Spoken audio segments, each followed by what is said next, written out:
Let's do one more word with Kathleen Wynne, the MPP for Don Valley West, who's seeking the Ontario Liberal leadership. I'm going to start by saying get comfortable, because this is going to take a bit of setting up here. Your first interview on the agenda was just after you became the Minister of Education. We had you in for a sort of, here she is, here's who she is. That was back in 2006. And we had a heck of a debate in this studio among the producers about whether or not we should ask you, how much we should ask you about your private life. Because I actually believe private lives are entitled to be private. And we had a discussion about it, and we decided, no, we weren't going to ask you about your sexual orientation. 5 years later, we're doing another program on something related to a gay theme. You were a guest on the program, and out of the blue, it was not on our question sheet, you and I ended up having a very spontaneous conversation about that first interview and whether I should have asked the question. And let's play the clip of what you said at that time, please. Roll clip, please, control room. Yes, I wish you had asked, and probably what we should have done is had a conversation before. I should have had that conversation with your producer, and they could have asked me, is it okay to talk about this? I was even too nervous to do that. Really? I was too nervous to bring it up with you personally ahead of time, as I always do, chat with a guest before the program, because I just thought, if the answer is no, then it's going to be in the back of her head and it's going to screw up the whole interview. So I didn't do it, but I should have done it. Well, it would, and it would have been fine, and I would have appreciated the opportunity. Okay, so that's the set. Incidentally, you look much better today. Isn't that funny? Oh, don't you think? Thank you. Thank you. Anyway, for what that's worth. I was worried I'd look much older. No, you look better. Having established it's okay to now talk about this subject, let me raise it. Since all 24 premiers, from now going back to 1867, have been, as far as we know, straight white men, how big a deal would it be to have a premier who is an out-of-the-closet lesbian?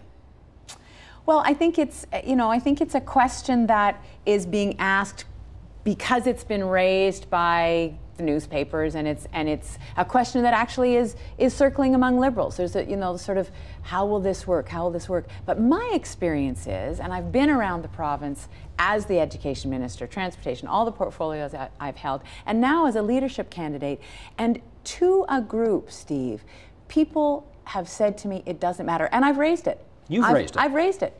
I say to them, look, this is one of the things that's being talked about, and I need to raise it with you because here I am in rural Ontario. You're liberals, I'm a liberal. I want to make sure you know that I'm comfortable with this, that I'm able to deal with this, and that I can win an election working with you. And are they? They are. You haven't had any brushback on this? I haven't. And in fact, there's an element of, it's kind of a point of pride among us, I think, as Ontarians. I don't think it's just liberals, but it's a point of pride that we are inclusive people. That we want to be inclusive people. And everybody, Steve, has a cousin or an aunt or an uncle, or they know a child who lives in the community who's struggling. Everybody knows somebody who's gay. So it's not like this is a foreign subject to people. And I think over the last 5 years, because there's been much more discussion about it, people are more and more sensitized to it. So I have been so gratified in having conversations with liberals around the province, and I believe that it is not going to be an issue. I believe that we will, as a party, we will choose the leader on his or her merits. I honestly believe that. It's almost unprecedented how well you and your colleagues are getting along in this leadership fight so far. I mean, it's amazing to me how there's been an absence of rancor among the actual candidates. But that often doesn't extend to the candidates' staffs. And I wonder whether you're hearing anything from any of them, through your people presumably, that they're torquing it or using it or trying to stir something up with that. That happens. Yeah, and I haven't heard that. I hope it's not happening.